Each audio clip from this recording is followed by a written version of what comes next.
बिस्मिल्लाहिर्रहमानिर्रहीम। अस्सलामुअलैकुम वरहमतुल्लाहि वबरकातुहू। सबसे पहले दुआ के लिए अपना नाम कमेंट सेक्शन में ज़रूर लिख दीजिएगा ताकि आपका नाम भी खुसूसी तौर पर दुआ में शामिल कर लिया जाए। जज़ाकल्लाह। भी पढ़ें तो ऐसे पढ़ें।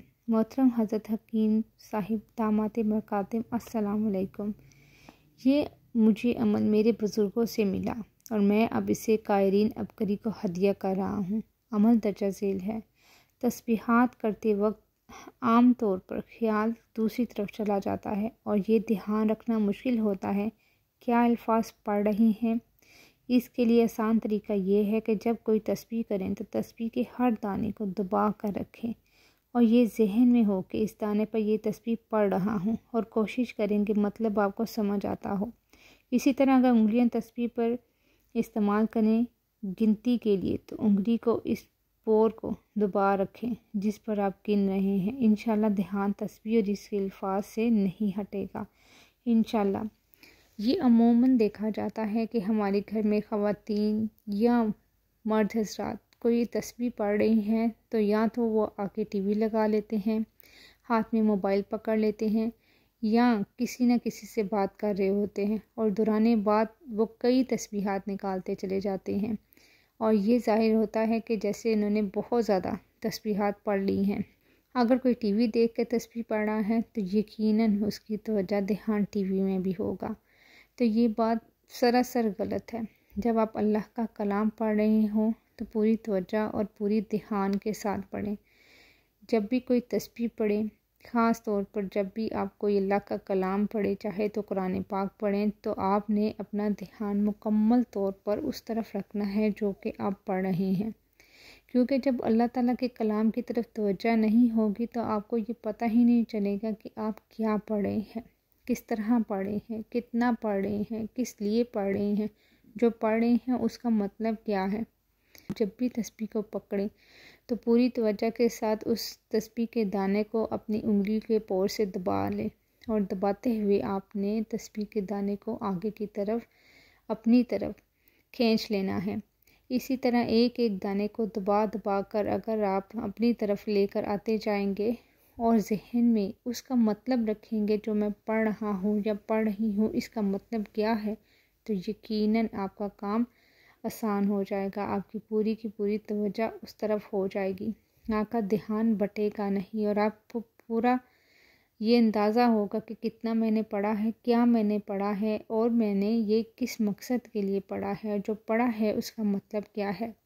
इसी तरह नमाज भी है कि जब ख़वातीन या कोई भी मर्द हज़रात में से नमाज़ पढ़ता है तो दुनिया के सारे काम आपको नमाज में ही याद आते हैं।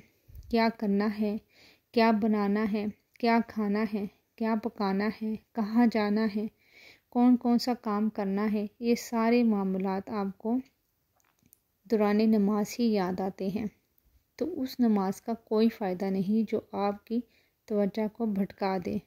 इसलिए आपने सबसे पहली कोशिश ये करनी है कि जब आपने नमाज़ पढ़नी है तो आपको ये पता होना चाहिए कि जो इन नमाज के अल्फाज हैं उनका मतलब क्या है, उनका मायने क्या है। तो इसके लिए ज़रूरी है कि आप तर्जमा के साथ नमाज को पढ़ें। याद रखें कुरान पाक को जब भी पढ़ें आप तर्जमा के साथ पढ़ें। एक तो उसकी फ़जीलत बहुत ज़्यादा बढ़ जाएगी और दूसरा ये कि तर्जमे के साथ साथ आपको ये याद रहेगा कि जो मैं नमाज में अदायगी कर रही हूँ किसी भी सूरत की या किसी भी कलमे की तो इसका मायने क्या है, जो आपकी तवज्जो को भटकाएगा नहीं और आपकी तवज्जो नमाज में रहेगी, तस्बीह में रहेगी। कोई भी तस्बीह कर रहे हों तो आपने बताए के तरीके से करना है।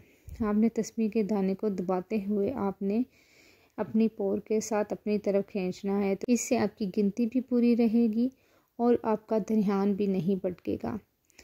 बस इस बात का लाजमी ख्याल रखा करें कि दिन भर में बहुत सारा आपके पास वक्त होता है बातें करने के लिए, सोचने के लिए, समझने के लिए, दूसरों को समझाने के लिए, लेकिन जब आप अल्लाह का कलाम पढ़ने लगे तो पूरी की पूरी तवज्जो उसकी तरफ रखा करें। चाहे तो आप तस्बीह पढ़ें, नमाज पढ़ें या कोई भी कलाम सुन रहे हों, पूरी तवज्जो ध्यान जब कलाम में होगी तो आपको समझ भी आएगा, सुनने का मज़ा भी आएगा, पढ़ने का मज़ा भी आएगा और मतलब के मुताबिक आप उस अमल को करते हुए चले जाएंगे।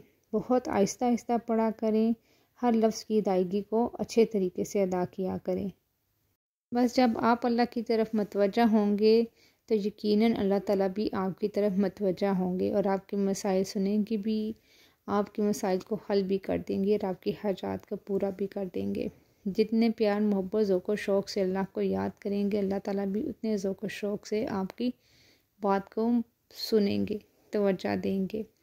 अच्छे गुमान के साथ नमाज़ों की पाबंदी के साथ तमाम अमाल को किया करें, उनकी तासीर ज़्यादा होती है और तासीर बढ़ती चली जाती है।